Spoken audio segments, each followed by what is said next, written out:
قول لي الاشاره اللي شاورها بركات، انا ما فهمتهاش. لا الإشارة دي 8. 8 يعني ايه؟ الرقم بتاعه. رقمه يعني هو؟ رقمه هو كان عامل انتخابات كابتن في الفرقة. لا قول لي بقى. ايوه الله يخليك كده عشان خاطري، من فضلك وضح لي الصوره بقى، قول لي. انا مش عايز اتكلم عشان انا اتكلمت عليها قبل كده زي لا انا والله بركات مش هيجي معايا تاني خلاص. والله انت عارف يا كابتن ان انا لا ما تخافش، هنقص لك لسانه، ما تخافش. قول لي. لا دي كان في مستر مانويل كان بيهزر في مره، فكان بيتكلم ان انا ممكن اعمل الكابتنه بالانتخاب وكده. هو بركات ثاني يوم انت فاهم يا كابتن ما بيصدق حاجه زي دي. عمل ورق دعايه انتخابيه وكتب الدنيا وبتاع وفرقوا على الفرقه كلها. دي كانت الاشاره يعني ده الرمز بتاعه. لما جاب الكورة يشاور على الرمز بتاعه. يعني هو دلوقتي طب الانتخابات دي امتى؟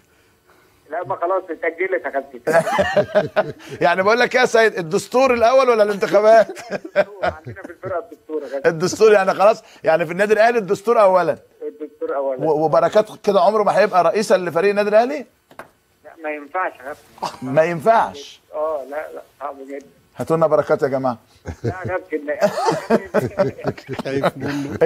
الا بص يا سيد، ده يبقى يومك مش معدي لو بركات سمعك دلوقتي. لا ده حبيبي يا كابتن. حبيبي بعد كل اللي انت قلته؟ وهو عارف. لا هو عارف ان هو حبيبي. طب ومحدش رشح نفسه الا هو؟ لا ما اكيد هو مين اللي هيرشح نفسه يا كابتن؟ كلنا مش عايزينها اصلا. يعني انتوا اصلا مش عايزينه كابتن؟ حتى عايز. ها؟ الو؟ بركات شوش عليه. سيد سامعني؟ كنت عايز اقول له اختار مني، بيخاف من بركات موت. لا ده بركات شوش عليه على التليفون. ممكن جاي يوم ما كان بركات هنا فقال لي لا، فانا كلمته قلت له سيد، قال لي لا اصل انا هتكلم عليه كلمتين فضحي، وبعدين ده فضحي. قال لي على الهوا، قال لي ده فضحي وما بيسكتش وممكن يقول اي حاجه على الهوا. لا بس كده عمل اعلان لنفسه على الشاشه بركات. طبعا ده معناته يعني. اهو سيد يا سيد نفسه دعايه يا ابو سيد. الو يعني انت دلوقتي مش هتنتخب بركات؟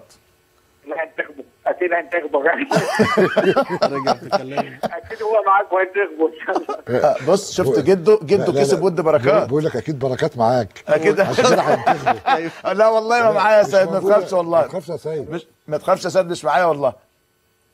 سيد ده سيد رمى التليفون يعني رمى التليفون.